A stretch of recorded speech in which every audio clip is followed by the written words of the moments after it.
This is the Conscious Hour. We're going to talk about 911 really quick. We all know what happened. We were all told something that happened that was not factually based, and now the truth is coming out, finally. The truth was there originally. And what they do? They created TSA. Why? So they could control who supposedly comes to the country and comes and goes. So they've created all of these inspections like you are living in a concentration camp. If you want to leave, you have to have permission. If you want to come in, you have to have permission. This is what Zionism does. The Mossad was behind 911. Everything we're seeing happening in the world right now is Mossad, CIA, NSA. It's all tied together for a totalitarian state. And that's exactly why 911 happened. They had to cage us in our own country and start downsizing our freedoms. Imagine in the future, that's gone. All you need is a passport to come and go. And America is the land of the free and the home of the brave, and we all get to travel together. Not be inspected and suspected and have to go in certain rooms and get clearance to come in. Incredible. This is the Conscious Hour. It's your Conscious Hour, folks. Speak out. I'm not going to lie, I like some of Trump's policies, and that's the reason why I voted for him. But did I know it was going to threaten America? The America that I keep safe every day? America's airport security has been thrown into chaos. The Trump administration is ending collective bargaining for more than 50,000 TSA workers across the country. According to TSA officers, the consequences could be deadly. With this current administration, I was expecting it to bring order. You know, to me, it's just brought chaos. In March, without warning, the Department of Homeland Security illegally ripped up the TSA's union contract. These are the people responsible for staffing the airport, making sure things like weapons and explosives don't make their way through security. We're going to see terrorist attacks. We're going to see vulnerabilities that should never, ever exist ever again. Experts say this is part of a bigger plan, detailed in Project 2025, to cut staff, slow down security lines, and let the system fail. They're using the keyword privatization to say, hey, we're cutting the fat, we're cutting TSA, but I think there's ulterior motives. We spoke with airport security officers and flight attendants to understand the impact of Trump's unprecedented move against the TSA union and what it could mean for air travel and workers across the country.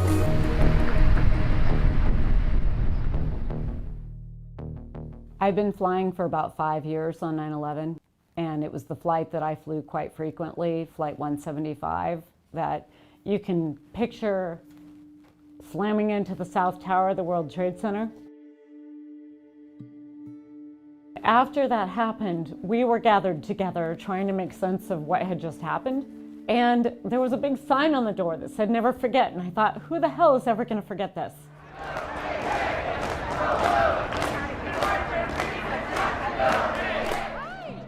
Sarah Nelson has been a flight attendant for nearly 30 years. She also represents flight attendants across the industry as president of the American Flight Attendants Association. And it was my good friends who died on 9/11, which is why the TSA was formalized.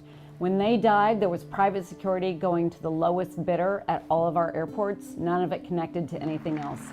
The Transportation Security Administration, or TSA, was created to standardize and strengthen airport security nationwide. For the first time, airport security will become a direct federal responsibility. Federalizing the workforce, making this a professional job, and connecting to all of our other intelligence agencies immediately made security better and plugged the holes that cost us more than 3,000 lives. For the first decade of its existence, TSA workers had no union, no contract, no collective voice. We knew that we had to work with those workers to gain the right to organize. Workers unionized with the American Federation of Government Employees in 2011 and agreed to a first contract a year later.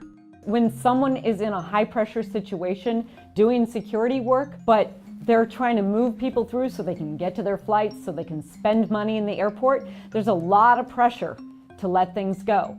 And with that union, they were able to raise their hand and say, we got to slow things down. We have to make things a little less convenient for people in order to be safe. And once they got their union, we had that added security. In 2023, TSA workers were able to secure a much-needed pay raise of 30%, a huge win for a group that once said they'd make more money working at a sandwich shop. This week, TSA's workforce of 60,000 will get their first substantial pay raise since the agency was created in 2001. The contract that they just negotiated with pay and benefits and security that makes it a career job finally stopped the attrition that had people running out the door before, so that you have not only a professional workforce that's well trained and connected to the rest of the country and to all of our intelligence, but also people who want to stay there because it's a good job. The attrition rate fell by nearly 50% after the new contract was signed, but now all of those gains are in jeopardy. Bobby, a former Marine, has worked as a TSA baggage officer at Dallas-Fort Worth Airport for nearly 15 years. I've seen everything in a bag, from dead gerbils in a bag to a kitchen sink. You name it, I've seen it. I've opened a bag where it was a garbage bag and there was meat full of maggots. As a passenger, do you want those maggots getting loose under the plane and getting in your bag? What I like about my job is I protect America. You know, I love protecting America. I love the people that I interact with, you know, because I'm a people person. People think it's a benign job, but it's an important job. If I have any suspicion at all, I check that bag because lives are at stake. It's not just a bag. That bag represents a life. What this current administration has done is they literally took away our bargaining rights. We signed a 7-year contract in good faith. They think the union's a bad thing. We're not telling them how to do their job. We're just making our life more comfortable, and they can concentrate on the security of people. Since the Trump administration's announcement to dissolve the TSA union, Bobby has noticed major shifts among his coworkers. The morale has gone down quite significantly because people are unsure about their jobs. People are thinking, how am I going to support my family? The employees are scared, they're mad, they're upset. The workforce is continuously calling me what's really going on, because this was such an illegal action taken by the agency. I compare it to when you making mortgage payments and the bank decides, you know what, we're going to foreclose on your house, even though you've been making the payments, just so we can make more money because your house is worth double than it was before. And it's going to cause a lot of problems in the workplace. And believe you me, the worst thing that can happen is having confusion in the workplace. Johnny Jones has worked at Dallas-Fort Worth alongside Bobby since the TSA was formed in the aftermath of 9/11. He says TSA agents are facing the worst conditions since the agency was created. Go in there and try to put a day off or change your vacation and see what happens today. You don't have that consistency, it's gone. It's all gone. That's because it's not guaranteed any longer. It was in your contract, but now it's gone. When you have confusion, people make mistakes. When people are not being able to stay focused, maybe they make a mistake while they're screening a bag and something happens. But the officers we spoke to are even more worried about what could happen if the courts actually allow the Trump administration to end their contract, opening the door for mass layoffs. The next thing would be to privatize the workforce, because when they cut the staff, the lines get long. All of a sudden they're going to say, well, guess what? The TSOs can't do the job anymore. Let's privatize it. And now they're trying to bring it to fruition. Contained in Project 2025, the Trump administration's unofficial playbook, is a two-step plan for the TSA. Step 1, deunionize immediately. Step 2, privatizing TSA screening. And in late March, Republicans introduced a measure to privatize the TSA. I'll guarantee you I'll be driving. I won't fly if it's private, because that person will make me unsafe. We get vetted, we get vetted hard. And they're going to find the cheapest labor they can to take it over, because it's about the bottom dollar. If you get rid of the workforce, TSA, you're going to get rid of a lot of experience over time. When you're traveling with your family and you see a TSA officer, you know that that's a federal employee doing the job to uphold the Constitution and to protect your family to get to your destination. TSA workers believe that if the Trump administration's attack on their union isn't blocked, it will set the stage for a war on workers' rights at large. Their fears turned into reality when Trump signed an executive order to end union rights for federal workers. This is PATCO on steroids.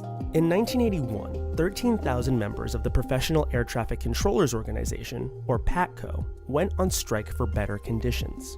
President Reagan gave them an ultimatum: return to work or be fired. Congress passed a law forbidding strikes by government employees against the public safety. It is for this reason that I must tell those who fail to report for duty this morning they are in violation of the law, and if they do not report for work within 48 hours, they have forfeited their jobs and will be terminated. When the striking air traffic controllers stood their ground, he fired them all. Reagan considered privatizing the FAA, but ultimately decided against it. When President Reagan fired the air traffic controllers who were out on strike fighting for decent pay, for a 32-hour work week, for a good life in return for their service to our country, he sent a message to the rest of corporate America that it was open season on unions. So corporations went out and fought, and today there's less than 6% of the private sector that's unionized. We've got to rush to the sides of government workers like we failed to do in 1981. The Flight Attendants Union and AFGE, which represents TSA workers, have sued the Trump administration. The goal of the lawsuit is to stop the agency's illegal action. Hopefully with this lawsuit, we get an injunction and we could depend on AFGE again. It will help people be more secure, do not go to bed and losing sleep over the fact they might lose their job at any minute.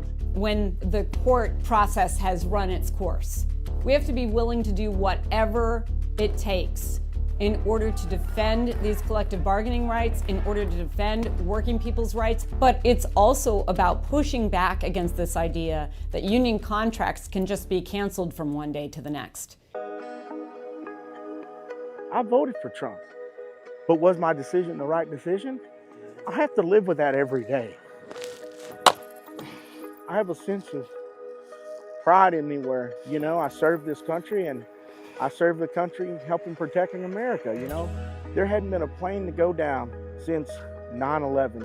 I take pride in that. We're all about legacy in this world. We want to leave something behind. We're not making things better. We're going backwards. And I hate that, all because of money. Thank you so much for watching our video.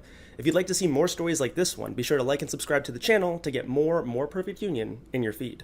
And if you have any ideas for stories that you would like for us to investigate, just drop them in the comments below.